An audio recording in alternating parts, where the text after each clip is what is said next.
السلام عليكم والصلاة والسلام على رسول الله. حبايبي عاملين ايه؟ يا رب تكونوا بخير. لو اول مرة تسمعوني ان اي فودة من قناتي كل يوم وصفة، ان شاء الله نقدم لكم كل يوم وصفة، وان شاء الله نعمل مع بعض النهارده كفتة الحاتي بكل تفاصيلها، ونعرف ازاي تعمليها بتطلع معاكي احلى من الحاتي كمان. هنعمل مع بعض سلطة المشويات وسلطة الطحين. شايفين ما شاء الله شكل الصابع كفتة الحاتي؟ شايفين ما شاء الله؟ شايفين ما شاء الله؟ شايفين من هو من جوه جوسي؟ شايفين ما شاء الله؟ انت اللي تتحكمي في حجم الصابع، كنت عاوزاه كبير او صغير زي ما احنا شايفين كده. يعني هنا مصغره ومكبره دي شويه زي ما احنا شايفين كده. هنعرف ازاي نعمله كده في البيت. شايفين ما شاء الله قد ايه هو جوسي وما طلعتش ناشفه معانا، ونعرف كل التفاصيل في تعملي كفته الحات في البيت وتعمليها في الفرن، وان شاء الله وقد ايه جوسي. اشتركتوش اشتركوا وفعلوا زر الجرس، ولا نبدا نشوف عملناها ازاي. معانا بصلتين كبار كب عشان الفرن ناعم خالص عشان ننزل ميتهم، او ممكن تبشريهم بالمبشره لو مش موجود عندك الكب. بعد ما بشرنا البصل ناعم خالص هننزله في مصفى سلك كده عشان نصفيه.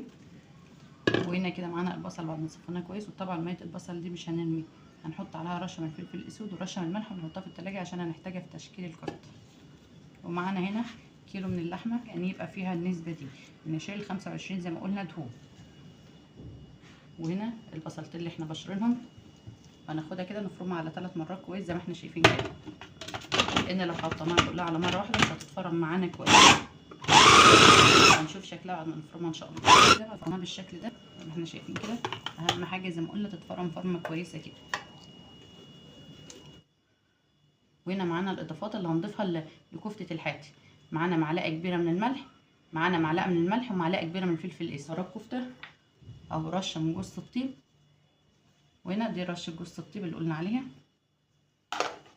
وممكن تستغني عنها لو انت مش حباها. معانا عود من الكزبره، تحطيه في الفرن عشان ما يسودش معاكي الكفته. تحطيه بعدها كده وتعجنيه، او تحطيه تديله يا دوبك لفه في الكبه وتفصل، بس الافضل ان انت تحطيه كده وانت بتعجنيه. وهنا كده بعد ما عجننا الكفته من 10 دقايق لربع ساعه بتبقى معانا بالشكل ده. اهم حاجه خطوه العجن كده، بتبقى عامله خيوط بالشكل ده كده. دي كده تعرفي ان شاء الله ان الكفته هتنجح معاكي. كده هندخلها التلاجة ساعة. ندخلها التلاجة تغطي وشها بكيس بلاستيك او استرتش عشان ما تعملش وش، عشان ما تعملش طبقة ناشفة على الوش كده التلاجة. وهنا كده بعد ما سيبناها في التلاجة في حدود ساعة زي ما احنا شايفين كده، زي ما قلنا اهم حاجة تغطيها بكيس بلاستيك عشان ما يعملش قشرة ناشفة على الوش كده. وهنا كده انت لو هتعمليها على الفحم طبعا هتسيخيها على السيخ.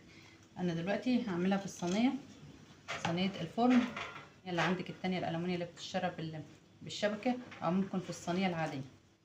أول حاجة هعملها بطريقتين. معايا هنا كده عصيان الشيش بالشكل ده كده، هاخد قطعة من اللحمة كده أعملها كده عليها. بسم الله الرحمن الرحيم. وكده بعد ما شكلتها عليها كده بالشكل ده، بشكلها عليها بالشكل ده كده. ومعانا مية البصل، بنقفل بمية البصل كده هنا كده زي ما احنا شايفين. وممكن تكبري الصبع عن كده او تصغريه الحجم اللي انت حباه. نيجي نحطها هنا على الصاجه بالشكل ده كده، ناخدها مع بعض ونيجي كده نقفلها عليها كده. وهنا كده معانا ميه البصل هنشكل فيها بالشكل ده كده احنا شايفين كده، ونحطها معانا على الشبكه دي. معانا هنا السيخ ده هنشكل عليه برضو مع بعض، عشان لو مش موجود عندك عصيان الشيش او موجود عندك سيخ يبقى عندك اكتر من طريقه تعملي بيها. شايفين كده ناخد قطعه كده ونشكلها على السيخ بالشكل ده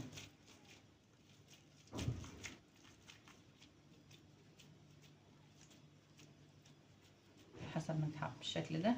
ونيجي نطلعها كده بالشكل ده كده، ونحطها على الصاج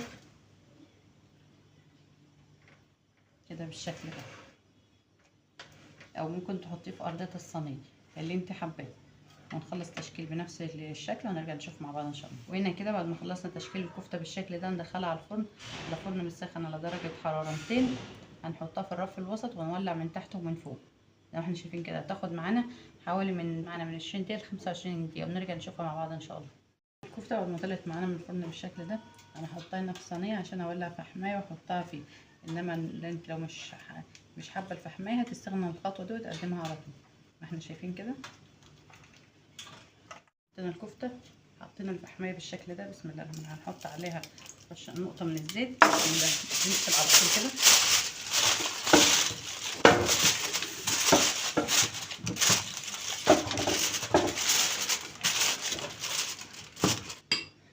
وهنا دلوقتي بعد ما حطينا الفحمية على الكفتة سيبناها نجهز سلطة الطحينة. هنجهز سلطة الطحينة. معانا هنا الطحينة الخام. مش حاطين اول حاجة نضيف لها فصين من الثوم مهروسين ناعم. ممكن تستغنى عن الثوم لو انت ما بتحبيش الثوم. وهنا معانا عصير ليمونة كبيرة، ومعانا معلقة واحدة كبيرة من الخل، معلقتين كبار من الزيت. وهنقلب فيها كده الطحينة الخام الاول قبل ما نضيف اي مية. هنا كده معانا اضافة انا بحب اضيفها اما تكون موجودة عندي معلقتين كبار من المايونيز. وفي الوقت ده معانا مية. بسم الله الرحمن الرحيم. انا معايا نص كوبايه من الميه. هضيفها واحده واحده. ميه عاديه من الحنفيه خالص، مش ميه سخنه ولا اي حاجه. كده بقى قوام الطحينه المظبوط معانا. دلوقتي احنا لسه ما ضفنالهاش ملح. هنضيف الملح ونظبط ملحها، وهنضيف رشه من الكمون، وانت لو حابه شطه هتضيفي شطه، وهنضيف رشه صغيره خالص من الكزبره. كده خلاص بعد ما ظبطنا الملح وحطينا الكمون والكزبره كده الطحينه بقت جاهزه معانا. دي كده القوام المظبوط. خلاص دلوقتي بقت جاهزه. هنجهز دلوقتي سلطه المشويات مع بعض.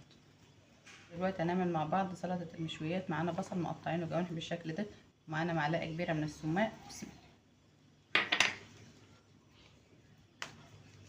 ومعانا نص معلقه صغيره من الملح.